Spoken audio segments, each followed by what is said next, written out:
اسلم تو اب زبیر اور اس کے گھر والوں سے نہ صرف دکان بلکہ یہ مکان بھی ہتھیانے کے چکروں میں ہے۔ تبھی ایک دفعہ پھر زبیر کا سگا بن کے روز اس کے گھر میں آ دھمکتا ہے، جبکہ سدرا کو تو اسلم کا یوں روز روز گھر آنا پسند ہی نہیں آتا، کیونکہ سدرا کو تو کام کرنے کی عادت نہیں، جبکہ اسلم تو آتے ساتھ ہی حکم چلا دیتا ہے کہ سدرا آج کھانے میں یہ بناؤ اور جلدی سے میرے لیے چائے لے آؤ۔ پہلے جب اسلم یہی حکم زینت پہ چلاتا تھا تب تو سدرا بھی زینت کو ہی برا بھلا کہتی تھی کہ اتنی دیر سے اسلم بھائی تمہیں آوازیں دے رہے ہیں، کیا کانوں میں روئی ٹھوس رکھی ہے؟ اور اب وہی کام سدرا کو کرنا پڑ رہا ہے تو اسے موت پڑ رہی ہے۔ بہرحال دکان میں مال کا کہہ کے اسلم زبیر کی ماں کی چوڑیاں تو اتروا کے بیچ ہی چکا ہے۔ اب انہی چوڑیوں کے پیسے لا کے ان کے ہاتھ پہ یوں رکھتا ہے جیسے اسلم دکان پہ بہت محنت کر رہا ہو، اور اب پھر سے دکان ویسے ہی چلنے لگی ہے جیسے کبھی زبیر کے زمانے میں چلتی تھی۔ اور دوسری طرف وزیر کے خلاف ان لوگوں کو اتنا بھڑکا چکا ہے کہ اگر کبھی وزیر ان کے پاس آ کے اسلم کی سچائی بتانے کی کوشش بھی کرے تو یہ لوگ وزیر کی کسی بات پر یقین نہ کریں۔ دراصل اسلم ان لوگوں کی رگ رگ سے واقف ہو چکا ہے، اور اب جب اماں بار بار سدرا کی شادی کے لیے پریشان ہوتی ہیں تو اسلم کے دماغ میں آئیڈیا آتا ہے کہ کیوں نہ میں اپنا ہی رشتہ اماں کے سامنے سدرا کے لیے پیش کر دوں، اور اماں سے کہتا ہے کہ برا مت منائیے گا، سدرا اب طلاق یافتہ ہے، عمر بھی کافی زیادہ ہو گئی ہے، اور پھر گھر کے حالات بھی آپ کے سامنے ہیں، جبکہ زبیر بھی بیمار پڑا ہے اور اس کی بیماریوں کا خرچ بھی پورا نہیں ہو رہا، تو ایسے میں بھلا کون سدرا کا رشتہ لے کے آپ کے گھر آئے گا؟ لیکن آپ لوگوں کی پریشانی اور مجبوری دیکھتے ہوئے میں نے قربانی دینے کا فیصلہ کیا ہے۔ میں اپنے بھائی جیسے دوست اور اپنی ماں کا بوجھ ہلکا کرنے کے لیے سدرا سے نکاح کرنے کو تیار ہوں، اور اماں سوچیں گی کہ میرے دماغ میں یہ بات پہلے کیوں نہیں آئی، بھلا اسلم سے بڑھ کے بھی سدرا کے لیے کوئی بہترین رشتہ ہو سکتا ہے۔ یہ تو اب ان لوگوں کو آگے جا کے پتہ چلے گا کہ اسلم تو آستین کا سانپ تھا۔ بہرحال اسلم سوچتا ہے کہ اگر سدرا سے شادی ہو جاتی ہے تو کوئی نہ کوئی کہانی ڈال کے کاروبار میں ترقی کے لیے لالچ دے کے کسی نہ کسی طرح سے یہ گھر ایک دفعہ بیچ دوں، اس کے بعد ان لوگوں کو کبھی مڑ کے بھی نہیں دیکھوں گا، اور سدرا جیسی نک چڑی کو دوسری طلاق منہ پہ مار کے یہاں سے ہمیشہ کے لیے رفو چکر ہو جاؤں گا۔ دوسری طرف جہانگیر ستارہ اور بھائی جی کو جب آپس میں کچھ زیادہ ہی گھلتے ملتے دیکھتا ہے تو اس کا دل تو جیسے کٹنے لگتا ہے۔ اب بھائی جی کو تو وہ کچھ کہہ ہی نہیں سکتا، لیکن اسے اس ستارہ پہ بہت غصہ آتا ہے کہ ویسے تو مجھے کہہ رہی تھی میں نے اپنے شوہر کو طلاق تمہاری محبت میں دی ہے، لیکن جب سے بھائی جی آئے ہیں اس کی دولت اور شان و شوکت دیکھ کے ستارہ کی محبت تو کہیں رفو چکر ہو چکی ہے۔ غصہ تو جہانگیر کو بھائی جی پہ بھی بہت آتا ہے کہ میں نے انہیں بتایا بھی تھا کہ میں اور ستارہ ایک دوسرے سے محبت کرتے ہیں، نکاح کرنا چاہتے ہیں، اور اس کے لیے آپ کا دستے شفقت ہمارے سروں پہ ہونا بہت ضروری ہے، تبھی تو آپ کا انتظار کر رہے تھے۔ لیکن تب بھائی جی نے مجھے یہ کہہ کے ٹال دیا کہ فکر نہ کرو، جلد ہی تمہارا دھوم دھام سے ستارہ سے نکاح کروا دوں گا۔ لیکن اتنے مہینے ہو گئے، بھائی جی تو اب اس ٹاپک پہ آتے ہی نہیں، بلکہ بھائی جی کی حرکتیں تو کچھ اور طرف ہی اشارہ کر رہی ہیں، اور جہانگیر کا ڈر اور خوف بالکل ٹھیک ہے، کیونکہ بھائی جی نے تو زندگی میں کبھی محبت کی ہی نہیں تھی، ہمیشہ اپنے 2 نمبر کاموں میں مصروف رہے تھے۔ اب ان کی زندگی میں ایک لڑکی آئی ہے، اور لڑکی بھی اس قدر حسین، تو بھائی جی کا دل خود ہی ستارہ پہ بے ایمان ہو چکا ہے، تو ستارہ کو اپنی طرف راغب کرنے کے لیے کبھی تو بہترین پکوان کا اہتمام کرتے ہیں اور کبھی مہنگے مہنگے گفٹس لا کے ستارہ کو دیتے ہیں، اور اندر ہی اندر پلاننگ کر رہے ہیں کہ جلد ہی ستارہ کو اپنا لیں گے، لیکن اس سے پہلے اس جہانگیر نام کے کانٹے کو بیچ سے نکالنا بہت ضروری ہے۔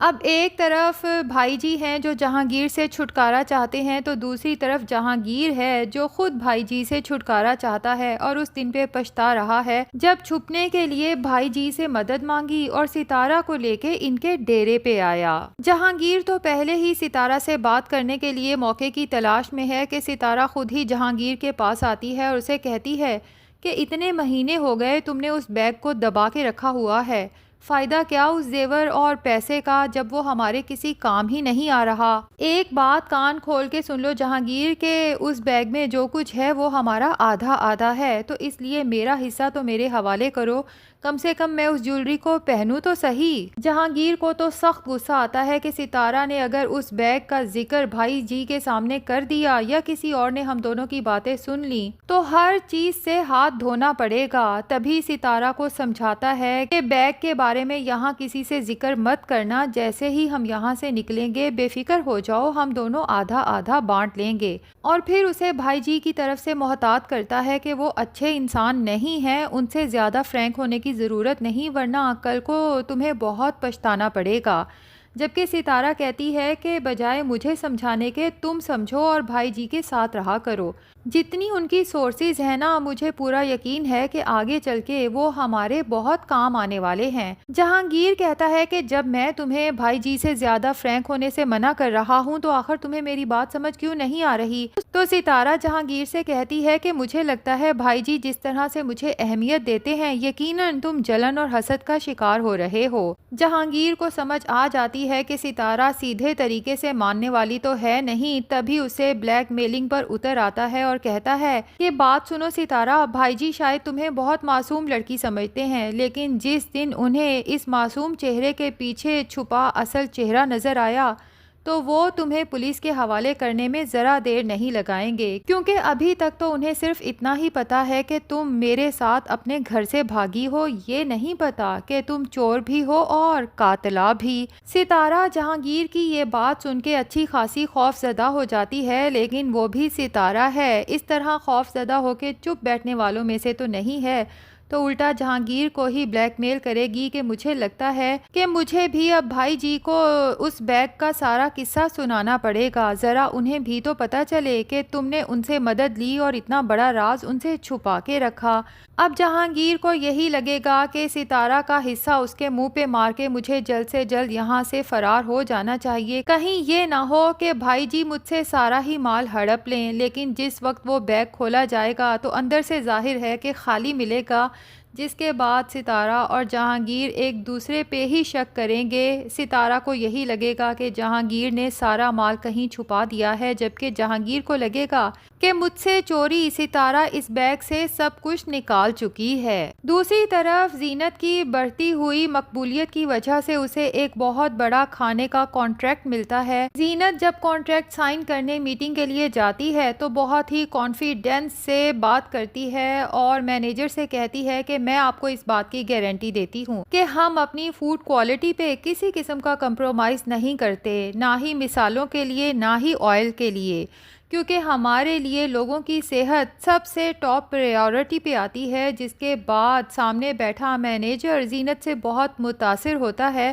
اور ہو سکتا ہے کہ جب اسے زینت کی لائف سٹوری کے بارے میں پتہ چلے تو زینت کی شخصیت اور اس کی زندگی کی کہانی سے امپریس ہو کے اسے پرپوز کر دے۔ لیکن ابھی تو زبیر اور زینت کی طلاق بھی نہیں ہوئی، اب دیکھنا یہ ہے کہ زبیر فائنلی زینت تک کیسے پہنچتا ہے اور کیا زینت زبیر کو چھوڑنے کا فیصلہ کرتی ہے یا پھر اس کی معافی کو ایکسیپٹ کر کے اسے اپنے ساتھ رکھ لیتی ہے، کیونکہ ظاہر ہے کہ اب اسلم جو کچھ زبیر کے ساتھ کرنے والا ہے ہو سکتا ہے کہ ان کے سر پہ چھت بھی نہ رہے۔ تو ناظرین کیا لگتا ہے ایٹ دا اینڈ زینت اور زبیر ایک ہو جائیں گے یا پھر زینت زبیر کو چھوڑ کے اپنی زندگی میں آگے بڑھ جائے گی؟ کمنٹ سیکشن میں اپنی رائے کا اظہار ضرور کریں۔ ویڈیو پسند آئی ہے تو لائک اور چینل کو سبسکرائب بھی ضرور کر دیں۔